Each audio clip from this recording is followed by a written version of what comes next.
Poultry শিল্পের সবচেয়ে ব্যয়বহুল উপাদান কি? পোলট্রি শিল্পের যারা খোঁজ খবর রাখেন না তাদের কারো কাছে জানতে চেয়েছেন, চোখ বুজো বলে দেওয়া যায়, তিনি ভুল বলবেন।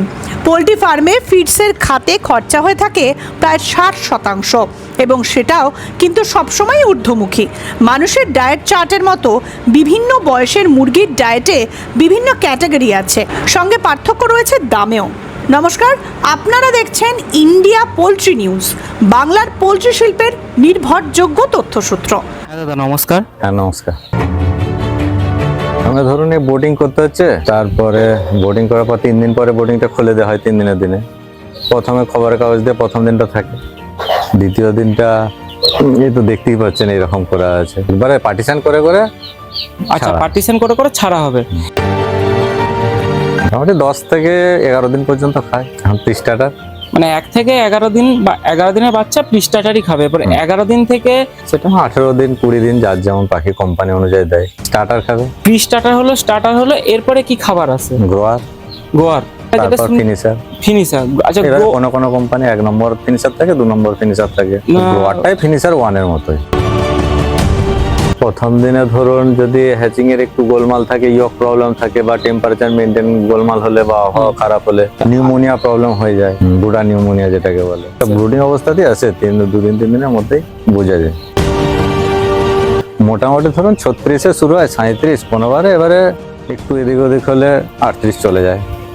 ওজন 2 কিলো করে দিতে পারলে ওরা লিফটিং এর জন্য। আচ্ছা, এবারে আবহাওয়া অনুযায়ী ধরুন গ্রীষ্মকালে একটু কম ওজন হয়, শীতকালে একটু বেশি হয়। ফেডারেশন থেকে আর উপর মহলে বাবুরাই জানে, যে কোনো ফার্মারও বুঝতে পারবেনি, ট্রেডারও বুঝতে পারেনি, কিন্তু মেসেজ আসে ফার্মারদের কাছে আসেনি, কিন্তু যারা ব্যবসা করে তাদের কাছে আসে। মানে আগের দিনে দুপুরবেলা ধরুন মেসেজ দিয়ে দিল, সেই অনুযায়ী 2 টাকা 1 টাকা কম বেশিতে কেনা বেচা হয়। সতর্ক তো সবটাই থাকতে হবে, ধরুন রোদ জল বৃষ্টি সবের সেই রকম আবহাওয়া অনুযায়ী। শুনুন, মেন কথা ফার্মার আর ফার্মারের কাজের লোক ছাড়া দ্বিতীয় কোনো ব্যক্তি এলাও করা চলবে না। এই যে আপনাদেরকেও যেটা আজকে ঢুকতে দিয়েছে পরিচয়ের খাতিরে, ওইটাও উচিত নয়। কেউ যদি পরিশ্রম করে তাতে যে চাষই করুক সে কিছু দেখতে পাবে, না করলে কিছু দেখতে পাবে না। ক্ষমতা থাকলে হবে না, তার পরিশ্রম করার মানসিকতা থাকতে হবে, না হলে সে ব্যর্থই হবে। লাভবানটা পরের কথা, আগে তাকে দেখতে হবে রেডি বার্ডে 7 দিন কোনো ফার্মে কাটিয়ে সেই গ্যাসটা সহ্য করতে পারছে কিনা। পাখিটা লালন পালন করতে গেলে একটু গন্ধ তো থাকবেই, সেটার সঙ্গে সে আগে খাপ খাওয়াতে পারছে নাকি দেখতে হবে। অ্যামোকিল দিলে হয়ে যায়, অনেক রকম নাম বলছেন, অনেক রকমের ওষুধ আছে, ডক্টর জাইম, অ্যামোকিল, ওগুলো ব্যবহার করলে সাময়িক কেটে যায়। আচ্ছা, কিন্তু সর্বোপরি লিটারটা পরিচর্যা ঠিক হলে তাই 90% কম হবে। এটা কোন কোম্পানির আন্ডারে পড়ছেন গেমটা? এটা সিমরান। পোলট্রি ফিডসের প্রস্তুতকারক হিসাবে সিমরান গ্রুপের পথ চলা শুরু 80-র দশকে।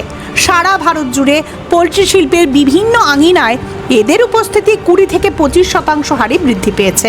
প্রায় 450 কোটি টাকা টার্নওভারের কোম্পানি ইন্দোরে গড়ে তুলেছেন স্টেট অফ দ্য আর্ট টেকনোলজির প্যারেন্ট পোলট্রি ব্রিডিং ফার্ম। সিমরানের ব্রাঞ্চ কোথায় এখন? কামারপুকুর ব্রাঞ্চ। তো আপনার দেখলাম যে 2টো ফার্ম, এই 2টো ফার্মের টোটাল কত মুরগি ধরে, মানে ক্যাপাসিটি কত আপনার? 6000, 6500। ধন্যবাদ। পোলট্রি শিল্পের এই ধরনের আরও আকর্ষণীয় ভিডিও দেখার জন্য আমাদের চ্যানেলটি সাবস্ক্রাইব করুন এবং ফেসবুক পেজটি ফলো করুন। ধন্যবাদ।